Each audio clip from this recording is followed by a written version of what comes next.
आप सभी लोगों को मेरा बहुत बहुत नमस्कार। मेरा नाम है आशुतोष पांडे। आप में से बहुत सारे लोग मुझे जानते होंगे और बहुत सारे लोग मुझे नहीं भी जानते होंगे। देखो, वैसे तो मैं वीडियो बहुत कम ही बना के अपने चैनल पर डालता हूँ, पर मुझे लगा कि आज मुझे आप सबसे बात करना चाहिए। आपके मन में जो डाउट्स हैं उसे क्लियर करना चाहिए। और आज की वीडियो आपको आपकी ज़िंदगी में बहुत कुछ सिखा के जाएगी।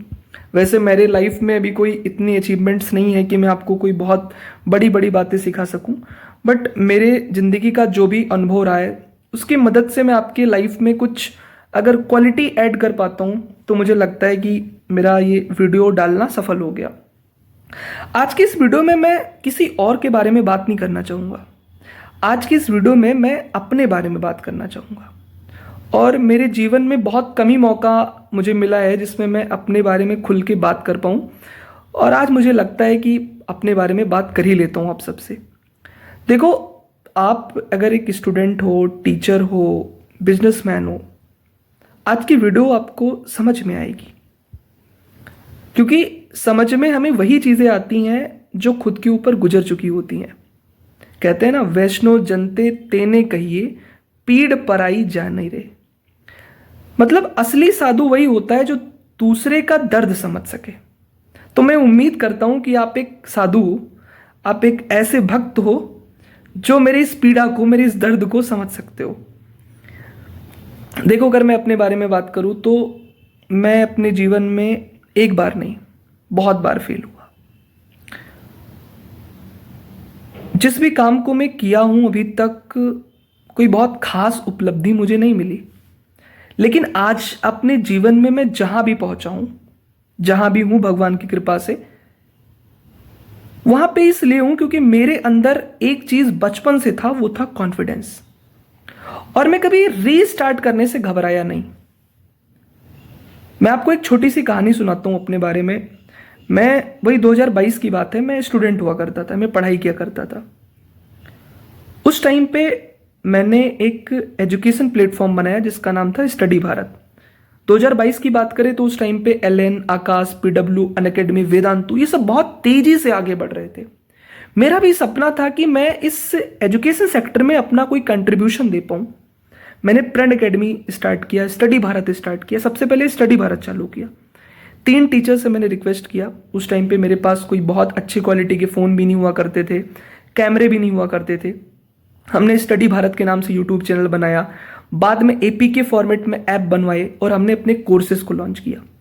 उस टाइम पे लोगों ने, बच्चों ने, जो 10-15 बच्चों ने मेरे पे इतना ट्रस्ट किया कि वो हमारे प्रीमियम बैचेस को खरीद लिए।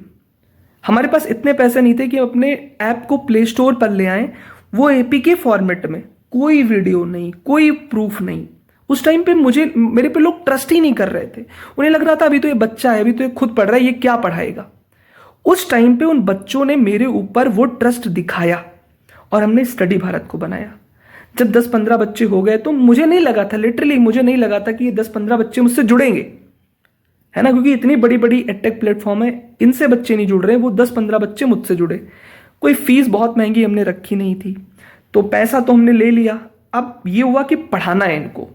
जो प्रॉमिस किए हैं कि इन्हें 3 महीने में पूरा सिलेबस कराएंगे तो कराएंगे। हमने 3 टीचर्स को जोड़ा, फिजिक्स, केमिस्ट्री, बायो के सारे अच्छे टीचर्स। मैंने कहा सर आप ना पढ़ाना स्टार्ट कर दो। उस टाइम पे मेरे मन में था यार ठीक है, मैं कभी कभी क्लास ले लूंगा, बट अभी तो सारे टीचर्स को ही पढ़ाने दो। हुआ क्या कि क्लास स्टार्ट हुई, बच्चों ने क्लास करना स्टार्ट कर दिया। हम गूगल मीट से पढ़ाया करते थे और उसकी रिकॉर्डिंग करा के ऐप पे भी डलवा दिया करते थे, ताकि अगर कोई बच्चा क्लास ना कर पाए तो वो रिकॉर्डेड लेक्चर देख ले। एपीके फॉर्मेट में ऐप हुआ करता था। 3 टीचर्स जुड़े, पैसा आया। अब इतना पैसा तो था नहीं कि उन्हें हम प्रॉपर सैलरी दे सकें, क्योंकि मैं भी एक बहुत ही लोअर मिडिल क्लास फैमिली में हूँ। बट हमने सर से ज़रूर कहा था कि सर अगर आज हमारे पास ये 15 बच्चे हैं तो अगले साल इन्हें 100 करेंगे, और 100 करने के बाद 150 होंगे, 200 होंगे, और ये कारवां चलता रहेगा। हालांकि मैंने कुछ फंड इकट्ठा किया और टीचर्स को दिया भी। उन्हें समझ नहीं आया, उन्हें सूट नहीं किया। उस टाइम पे मेरे पास भी इतने पैसे नहीं होते थे और वो मिड सेशन में छोड़ के हमें चले गए। हालांकि उनका जितना भी पैसा था उसको मैंने बाद में दिया, बट मिड सेशन में हमको छोड़ के चले गए। वो मेरा एक स्टार्टअप था। अब आप लोग कहोगे कि जब पैसे ही नहीं थे तो स्टार्ट क्यों किया। मुझे भरोसा था कि अगर ये तीनों टीचर छोड़ के भी चले जाते हैं, क्योंकि मुझे पता था, तो मैं अकेले पढ़ा दूंगा। और वही हुआ, जब छोड़ के गए तो मैं रात भर उस दिन पढ़ा था, यही सोच रहा था कि यार अब क्या होगा, अब तो मेरा नाम खराब हो जाएगा, अब तो मुझे 10-15 बच्चों के जो पेरेंट्स जिन्होंने मुझे पैसा दिए तो गाली देंगे। बट वहाँ पे बच्चों का जो मुझे प्यार मिला कि सर कोई बात नहीं, आपके टीचर छोड़ के गए हैं ना, आप तो नहीं गए हो ना। मैंने रिकॉर्डेड करके 3-3 घंटे 4-4 घंटे, वो MI Redmi Y3 का फ़ोन हुआ करता था, उसी फ़ोन से रिकॉर्डिंग मैंने बच्चों के फ़ोन पे भेजना चालू किया, और जो प्रॉमिस किया था वो करके दिखाया। आज भी मेरे वो ओल्ड लेक्चर यूट्यूब के अंदर अवेलेबल है, वाइट बोर्ड पे। कोई बहुत अच्छी लाइटिंग नहीं थी, बहुत अच्छा कैमरा नहीं था, बहुत अच्छा माइक नहीं था, बट बच्चों ने उसको एक्सेप्ट किया, उसको प्यार किया। उस मोमेंट पे लगा कि यार इस फील्ड में कुछ अच्छा करना चाहिए। बट इतना ट्रैप में मैं फंस गया था, फाइनेंशियल ट्रैप में फंस गया था, जो पैसे मुझे मिले नहीं उससे ज़्यादा मेरे लग गए, उससे ज़्यादा मुझे टीचर्स को देने पड़े, बीच सेशन में छोड़ के चले गए। मैं फाइनेंशियली पूरी तरीके से टूट चुका था, लेकिन फिर भी मैंने गिव अप नहीं किया। मैं उस स्टार्टअप में फेल हुआ, स्टडी भारत को मुझे बंद करना पड़ा, लेकिन एक चीज़ थी जो मेरे अंदर हमेशा थी, वो थी रीस्टार्ट। कि कोई बात नहीं, इस बार तू फेल हुआ है भाई, लेकिन अगली बार सफल होके दिखाएंगे, अगली बार सक्सेसफुल होके दिखाएंगे। 2023 आया, फिर हम 2-3 लोग मिल करके, देखो अकेले आप कोई चीज़ स्टार्ट कर सकते हो जब आपके पास बहुत सारा पैसा हो। फिर मैं 2-3 लोगों को इकट्ठा किया, मैंने उनको सैलरी पे रखा और ब्रांड एकेडमी स्टार्ट किया। ब्रांड एकेडमी की वेबसाइट बनवा डाली, ऐप बनवा डाली, सारी चीज़ें करवा डाली, बैच लॉन्च किया। टीचर्स छोड़ के भाग गए क्योंकि उन्हें पैसा चाहिए। टीचर को जहाँ अच्छे पैसे मिलते चले जाते हैं। अगेन प्रॉब्लम हुई, ब्रांड एकेडमी को भी मुझे बंद करना पड़ा, ब्रांड एकेडमी भी बंद कर दिया। फिर मैं यूट्यूब पे आया, 7-8 दिन फ्री क्लास लिया, सारी चीज़ों को कराया, अपने आप को प्रूफ किया।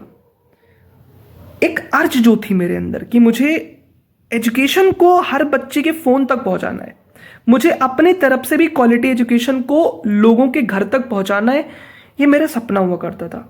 और मैं उस एज में था जहाँ पे लोग मेरे पे भरोसा भी नहीं कर रहे थे। उन्हें लग रहा था अभी तो ये बच्चा है, क्या ही पढ़ाएगा। लोग नहीं कर रहे थे ट्रस्ट। जितने लोगों ने भी ट्रस्ट किया, आज उन्हीं की बदौलत मैं यहाँ पे हूँ। अब जब मेरे पास इतनी फाइनेंशियल क्राइसिस हो गई, मैं दोनों स्टार्टअप में फेल हो गया, लेकिन फिर भी मैंने इस सेक्टर को छोड़ा नहीं, क्योंकि मेरी ज़िंदगी में ये विज़न कहीं ना कहीं क्लियर हो गया था कि हमें एजुकेशन फील्ड में ही अच्छा करना है। फिर मैंने सोचा कि कोई ऑफलाइन कोचिंग ज्वाइन कर लेता हूँ, वहाँ से कुछ फंड इकट्ठा करूँगा, फिर मैं ऑनलाइन आऊँगा। तो लखनऊ के बहुत सारे, मतलब मैं कहूँगा कि अच्छे अच्छे कोचिंग्स में मैं सबसे यंगेस्ट फैकल्टी हुआ करता था, मैं सबसे छोटा बच्चा हुआ करता था। मैं आपको अगर कहानी बताऊँ अपनी पहले क्लास की, तो जब मैं पढ़ाने गया तो पहले मैं गया, उस टाइम पे जनरल ऑर्गेनिक केमिस्ट्री चल रही थी क्लास में। मेरे से भी बड़े बड़े बच्चे, मेरे से भी ज़्यादा एज के बच्चे पढ़ रहे थे, और मैं क्लास में पढ़ाने गया तो क्लास में बच्चों ने मुझे 2 मिनट सीरियस नहीं लिया। फिर वहाँ का डायरेक्टर आके बोलता है कि सर आपको पढ़ाएंगे। उस दिन मैंने 1 घंटे क्लास लिया और अपने आप को प्रूव किया। उस कोचिंग में मुझे बिना किसी डिग्री के, बिना किसी क्वालिफिकेशन के रखा गया। वहाँ से सिलसिला स्टार्ट हुआ और न जाने कितने इंस्टीट्यूट में पढ़ाया मैंने। ब्रिलियंस लॉन्चर, देव ट्यूटोरियल, विद्या क्लासेस, CV विद्यालय, और पता नहीं कहाँ कहाँ तक पहुँचे। और इस बीच में मुझे कुछ ऐसे एजुकेशन प्लेटफॉर्म मिले जिनको लीड करने का मौका मिला। हालांकि मैं CEO भी रहा कुछ प्लेटफॉर्म्स का। अच्छे से टीचर्स को हायर करना, मैनेज करना, मैनेजमेंट का काम देखना, एकेडमिक नॉन एकेडमिक देखना, पूरा हमने कहीं ना कहीं एक सिस्टम को बनाना इस फेज में सीख लिया। और 2022-23 की बात करें, या वैसे तो मैं बहुत शुक्रगुजार हूँ सारे एजुकेशन प्लेटफॉर्म का जिन्होंने मुझे मौका दिया। मैं सारे ऑफलाइन इंस्टीट्यूट को भी थैंक यू बोलता हूँ जिन्होंने मुझे मौका दिया आगे बढ़ने का, आगे करने का, अच्छा करने का लाइफ में। और मैं यही बोलूँगा कि मेरा जो एक्सपीरियंस रहा इस जर्नी में, वो यही रहा कि लाइफ में आपको फेल्योर्स मिलते हैं। कई बार कुछ चीज़ें आप बनाते हो और बनाने के बाद आपको छोड़नी पड़ती हैं। कई बार खुद आप घर बनाते हो और घर बनाने के बाद घर से बाहर निकल जाते हो। तो यही होता है, ये ज़िंदगी का नियम है। घर हम बनाते हैं और घर से बाहर भी निकल जाते हैं, सामान लेकर के बाहर निकलते हैं। तो ये सब ज़िंदगी है, ज़िंदगी में चलता रहता है। हालांकि मैं कभी गिव अप नहीं किया। मैं आज फिर बोल रहा हूँ, मैं एक ऐसा रीस्टार्ट करने जा रहा हूँ, मैं एक ऐसा कमबैक करने जा रहा हूँ। मैं पीछे नहीं हटा हूँ। मैं आज ऑनलाइन एजुकेशन से पीछे नहीं हटा हूँ। मेरे किसी भी इंस्टीट्यूट से, किसी भी कोचिंग से, किसी के डायरेक्टर से मेरा कोई लफड़ा नहीं है। मैं उनसे कनेक्टेड हूँ, मैं उनसे बहुत प्यार से कनेक्टेड हूँ। सीवीई विद्यालय मेरा अपना घर है, मेरा अपना प्लेटफॉर्म है, जिसको मैंने बहुत शिद्दत से मन लगा करके बनाने की कोशिश किया, जिसमें मैं बहुत मन लगा के पढ़ाया, सिस्टम को सीखा, चीज़ों से आगे बढ़ने का मौका मिला। और वो मेरा घर है, वो मेरा अपना पहचान है, वो मेरी आइडेंटिटी है। मैं अपनी लाइफ में सीवी विद्यालय के बारे में जितना कहूँगा उतना कम है। वो मेरा घर है, उसने मुझे इतना अच्छा मौका दिया, वहाँ के डायरेक्टर सर को, वहाँ के टीचर्स को, वहाँ के नॉन एकेडमिक स्टाफ को, जिन्होंने मुझे लीड करने का मौका दिया। आप सभी को मैं थैंक यू बोलता हूँ, आप सभी को मैं धन्यवाद करता हूँ। और कई बार ज़िंदगी अलग डायरेक्शन में हमें जाने के लिए मजबूर करती है और स्थिति परिस्थिति स्वीकारनी पड़ती है, यही जीवन का नियम है। मैं जो भी डिसीजन ले रहा हूँ वो नेचर के सहारे से ही ले रहा हूँ, भगवान की कृपा से ले रहा हूँ। और मुझे नहीं पता मैं अपनी ज़िंदगी में कहाँ जाऊँगा, कहाँ पहुँचूँगा, बट मैं हारा नहीं हूँ। मैं हारा नहीं हूँ और मैं अच्छा टीचर बन के दिखाऊँगा। मैं अपने आप को प्रूव करूँगा। मैं क्वालिटी एजुकेशन हर बच्चे के फ़ोन तक पहुँचाऊँगा। मैं रीस्टार्ट करने जा रहा हूँ भाई। इतना फेल होने के बाद, इतनी बार गिरने के बाद, इतनी बार फेल होने के बाद मैं अगेन रीस्टार्ट करने जा रहा हूँ।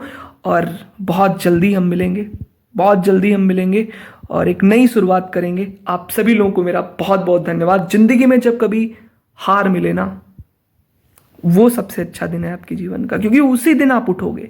जब कभी आपके जीवन में प्रॉब्लम आती हैं, परिस्थितियाँ खराब होती हैं, तभी आप अपने जीवन में अच्छा कर पाते हो।